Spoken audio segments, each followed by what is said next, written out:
সহিহ বুখারীর বর্ণনা 2766 নম্বর হাদিস, 2766।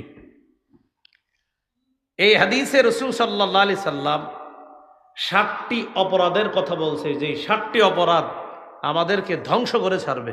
কয়টি অপরাধ? এই 7 অপরাধের কথা জানবো। জানার পর যদি আমাদের মধ্যে অপরাধগুলা কেউ না করি, ভবিষ্যতে করব না, আর কারো মধ্যে এই অপরাধ থাকলে আমরা ছেড়ে দিব, বলেন ইনশাআল্লাহ। قال رسول الله صلى الله عليه وسلم اجتنبوا السبع الموبقات। নবী বলেন 7টি ধ্বংসাত্মক অপরাধ থেকে বাঁচো। 7টি অপরাধ এমন যে অপরাধগুলা মানুষকে ধ্বংস করে দেয়। قالوا وما هن يا رسول الله। এই 7টি অপরাধ কি আপনার কাছে জানতে চাই। নবীজি বলেন 1 নাম্বার আশিরকু বিল্লাহ, আল্লাহর সাথে শিরক করা। আল্লাহর সাথে শিরক করা। শিরক কি জিনিস সহজে বুঝেন। 30টা রোজা রাখছেন, ঈদের দিন আপনার আপন আব্বার কবর জিয়ারত করতে গেছেন। আপনার জন্মদানকারী পিতা, তার কবর জিয়ারত করতে গেছেন, এটা তো ভালো, অবশ্যই ভালো কবর জিয়ারত। আপনার বাবার কবরও জিয়ারত করার শেষ করার পর আরেক আব্বার কবর জিয়ারত করতে গেছেন। কথার কথা, আরেক আব্বা বলতে আমরা অনেক সময় অনেককে বাবা বলে সম্বোধন করি, হতে পারে যে উনি আমার বাবার বয়সী, উনি আমার শ্রদ্ধেয় বাবার মতো। তো এরকম আরেকজনের কবর জিয়ারত করতে গেলেন, এটাও খারাপ না, কবর জিয়ারত খারাপ না, এটা অবশ্যই ভালো। কিন্তু কবর জিয়ারত করতে গিয়ে আশেপাশে তাকাইলেন, তাকায় দেখলেন কেউ নাই, তখন ছোট্ট করে একটা সিজদা দিছেন কবরে। কি করছেন? কেউ দেখে নাই আপনারে, তো না দেখলে কি হয়েছে? কে দেখছে? যিনি আপনার রমজানের 30টা রোজার প্রতিদান দিতেন তিনি দেখে ফেলছে, অতএব শেষ, সব শেষ। সূরা জুমারের 65 নম্বর আয়াতে আল্লাহ বলেন, আয়াতটা একটু মনে রাখবেন, সবাইকে আয়াতের দাওয়াতটা দিয়ে দিবেন। সূরা জুমার 65, সূরা জুমার 65। ওয়ালাকাদ উহিয়া ইলাইকা ওয়া ইলাল্লাযীনা মিন ক্বাবলিক লাইন আশরাকতা লায়াহবাতান্না আমালুকা ওয়া লাতাকুনান্না মিনাল খাসিরিন।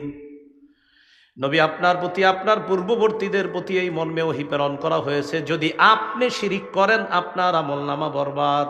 যদি আপনি শিরক করেন, নবী যদি আপনি শিরক করেন, অবশ্যই আপনার আমলনামা সব নষ্ট হয়ে যাবে। নবীদের আমলের শেষ নাই, আমাদের তো আমলই নাই। তো নবীকে আল্লাহ বলতেছে শিরক করলে সব বরবাদ। তাহলে কয়টি অপরাধ জানি আমাদেরকে ধ্বংস করে? 7টি। 1 নাম্বার শিরক। 2 নাম্বার ওয়াসসিহরু, জাদু করা। এই এক মহামারী দেখা দিছে এখন। একটা ছেলে আরেকটা মেয়ের সাথে প্রেম করছে, তো বিয়ে হয় নাই, এখন এই মেয়ের জাদু টোনা কইরা তার বিয়ে বন্ধ করে রাখে। এই কাজ করবেন না, আপনার তাকদীরে নাই, তাই আপনি এই মেয়েকে পান নাই। আল্লাহ তো লিখে রাখছে কার সাথে কার বিয়ে হবে, আপনি কেন জোর করে আর পরে তাকে বিয়ে করতে চান? উল্টা তারে তো বিয়ে করেন না, তারেও জাদু করে নষ্ট করে দিতে চাচ্ছেন, তার পুরো পরিবারটাকে আপনি জাদুর মাধ্যমে পুরাই ধ্বংস করে দিতে চাচ্ছেন। এগুলো হারাম, এগুলা ঠিক না। যে ঘরে এই সমস্যা আছে নিয়মিত সূরা বাকারা পড়বেন, নিয়মিত সূরা বাকারা পড়বেন, যদি একটু বড় সূরাটা। তো এরপর এই জাতীয় ঝামেলা থাকলে, যদি দেখেন কোনো ঘরে জাদু টোনার আশঙ্কা আছে, মেয়েটার বিয়ে হচ্ছে না, আর আপনাদের মনে হচ্ছে কুফুর করছে, জাদু করছে, সূরা বাকারা পড়বেন। রাসূলুল্লাহ সাল্লাল্লাহু আলাইহি সাল্লাম বলেছেন লা তাসতাতিউহাল বাতালা, সূরা বাকারার সাথে জাদুকররা, গণকরা মোকাবেলা করে পারে না।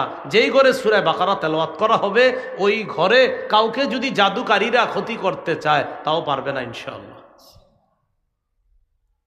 তাহলে 2 নাম্বার জাদু করা।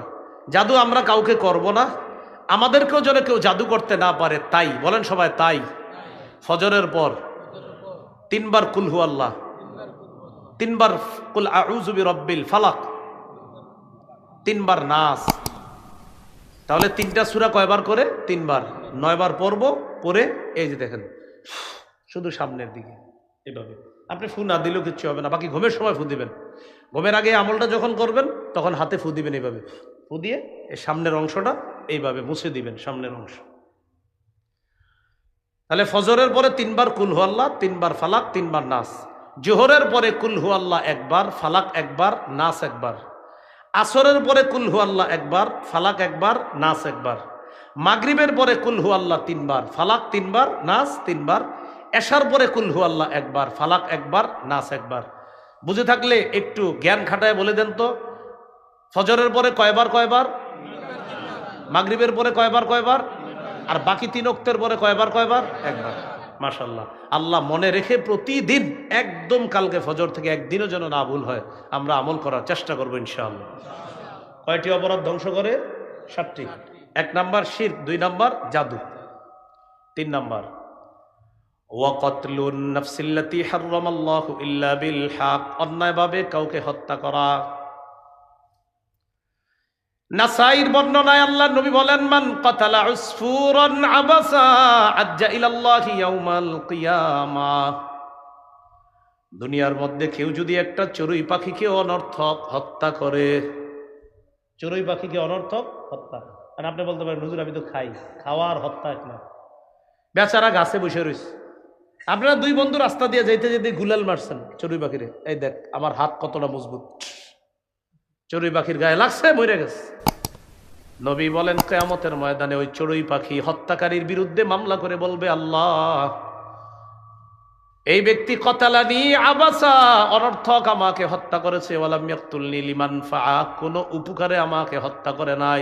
মাবুদ যদি আমাকে হালাল পদ্ধতিতে জবাই করে খাইতো তাহলে ঠিক ছিল, কিন্তু এই ব্যক্তি আমাকে অনর্থক হত্যা করেছে, আমি বিচার চাই। চড়ুই পাখি, তাহলে মানুষ মারলে কি হবে? তাহলে হত্যা দুনিয়া বরবাদ, আখেরাত বরবাদ। 4 নাম্বারটা বলি, যদিও আপনাদের এলাকায় হয়তো এটা অপরিচিত, তারপরেও বলি, কিন্তু ভবিষ্যতে কখনো হইলে আমরা এটাও বর্জন করবো, বলেন ইনশাআল্লাহ। বলবো 4 নাম্বারটা, ওয়া আকলুর রিবা, সুদ খাওয়া। জোরে দিকে এগুলা চিনে মানুষ কি বলে। 4 নাম্বার সুদ খাওয়া, এটা দুনিয়া বরবাদ করে, আখেরাত বরবাদ করে। যারা এই অপরাধে লিপ্ত আছে আমরা সবাই দোয়া করি আল্লাহ যেন তাদেরকে ফিরিয়ে আনেন। ভাই সুদ খায়েন না, ফিরে আসেন। সুদের ভয়াবহতা অনেক বেশি, আল্লাহ হেফাজত করেন। সুদ লেখা, আমার নামটা পাশে লেখা একটা সার্চ দিবেন, লম্বা বয়ান আছে সুদের, হ্যাঁ লম্বা বয়ান আছে সুদ সম্পর্কে, 16টা ভয়াবহতা সুদের। এক বয়ানে 12টা, আরেক বয়ানে বলছি 16টা। তো 16টা যেখানে বলছি ওইটাই শুনেন, ওইটা বিস্তারিত আলোচনা। এগুলো আপনার 4 নাম্বার। 5 নাম্বার ওয়া আকলু মালিল ইয়াতীম, এতিমের সম্পদ অন্যায়ভাবে ভক্ষণ করা। বড় ভাই মারা গেছে, যাওয়ার পর তার 3টা সন্তান এতিম। এবার চাচা চিন্তা করে কলমের খোসায় কিভাবে তাদের জমিগুলা নেওয়া যায়। ও আকলু মালিল ইয়াতীম, এতিমের সম্পদ অন্যায়ভাবে ভক্ষণ করা। আল্লাহ বলেন, ইন্নাল্লাযীনা ইয়াকুলুনা আমওয়ালাল ইয়াতামা যুলমা ইন্নামা ইয়াকুলুনা ফি বুতুনিহিম নারা ওয়া সায়াসলাউনা সাঈরা। যারা এতিমের সম্পদ অন্যায়ভাবে পেটে ঢুকায়, তারা পেটে আগুন ঢুকায়, আগুন। যারা এতিমের সম্পদ খায় তারা আগুন খায়। আমি এক অংশ, বাকি অংশ আপনারা। এতিমের সম্পদ যারা খায় তারা কি খায়? এতিমের সম্পদ যারা খায় তারা কি খায়? আগুন খায়। ওয়াসায়াসলাউনা সাঈরা, পরকালে এরা প্রজ্বলিত আগুনে প্রবেশ করবে, জাহান্নামে প্রবেশ করবে। আল্লাহ আমাদেরকে হেফাজত করেন। 6 নাম্বার ওয়াত্তাওয়াল্লি ইয়াউমাজ যাহফি, জিহাদের ময়দান থেকে পলায়ন করা। আল্লাহ যদি কখনো জিহাদের সুযোগ দেয়, ইনশাআল্লাহ আমরা স্বতঃস্ফূর্ত অংশগ্রহণ করব, পলায়ন করব না। নিয়ত আছে নি? ইনশাআল্লাহর আওয়াজ আসতে। তাহলে একটা হাদিস শোনাই, তাহলে আওয়াজটা বাড়বে। ক্বালা রাসূলুল্লাহি সাল্লাল্লাহু আলাইহি ওয়াসাল্লাম, মান মাতা ওয়ালাম ইউজাহিদ আও লাম ইউহাদ্দিস ফি নাফসিহি মাতা আলা শু'বাতিন মিনান নিফাক। যে ব্যক্তি মারা যায় কিন্তু জিহাদ করলো না অথবা জিহাদের সংকল্প রাখলো না, যে ব্যক্তি মারা যায় জিহাদ করলো না অথবা জিহাদের সংকল্প রাখলো না, সে নেফাকি মৃত্যুবরণ করবে। কি মৃত্যুবরণ? মুনাফিকি মৃত্যুবরণ। জিহাদের নিয়ত থাকতে হবে। জিহাদ মানি, বলেন সবাই জিহাদ মানি সন্ত্রাস নির্মূল করা। বলেন জিহাদ মানি সন্ত্রাস নির্মূল করা। জিহাদ আর সন্ত্রাস সম্পূর্ণ আলাদা। সন্ত্রাস অপবিত্র, জিহাদ পবিত্র। এবার আপনারা বলবেন জিহাদ আর সন্ত্রাস সম্পূর্ণ আলাদা, জিহাদ পবিত্র, সন্ত্রাস অপবিত্র। এই কথাগুলো বেশি বেশি বলে বুঝাতে হবে সবাইকে। তাহলে 6 নাম্বার, জিহাদের ময়দান থেকে পলায়ন করা এটা অপরাধ।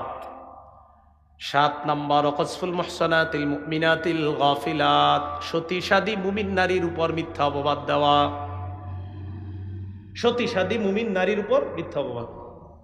পুকুরের পশ্চিম পারের আব্দুর রহিমের কন্যার বিয়ে ঠিক হয়েছে। তো সাধারণত আমাদের এলাকাগুলার কিছু এলাকায় এরকম বদভ্যাস আছে, একজনের মেয়ের বিয়ে ভালো জায়গায় ঠিক হওয়া, পাশের জন সহ্য করে না, যে হ্যাঁ এত ভালো জায়গায় বিয়ে হইব কেন। বর পক্ষের বাবার ফোন নাম্বার নিয়ে ফোন দেয়, মেয়ের সব কিছু জানছেন? কি শুনলাম বিয়ে, হ্যাঁ আগামী শুক্রবারই তো বিয়ে। তো সব জানছেন নি? জি জানছি তো, মেয়ে এই এই পড়াশোনায়। আর কিছু বলে নাই? কয় না। আর অন্য কিছু বলে নাই? কয় না। কোনো সমস্যার কথা বলে নাই? কয় না। তো ঠিক আছে রাখি। হ্যাঁ কিন্তু কিছু কয় নাই, কারণ সমস্যা তো নাই মেয়ের।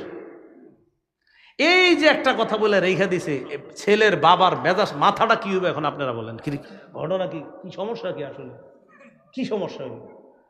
এই যে আপনি মুমিন একটা মেয়ের উপর একটা অপবাদ লাগাইয়া দিলেন, তাও অপবাদ সুন্দর মতো দিতে পারেন নাই, শুধু শুধু একটা সন্দেহ ঢুকিয়ে দিলেন। আল্লাহর কাছে জবাব দেওয়ার জন্য রেডি থাকেন।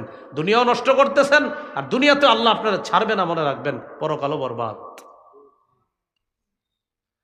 এই 7টি বদভ্যাস অপরাধ থেকে আল্লাহ আমাদের সকলকে বেঁচে থাকার তৌফিক দান করেন।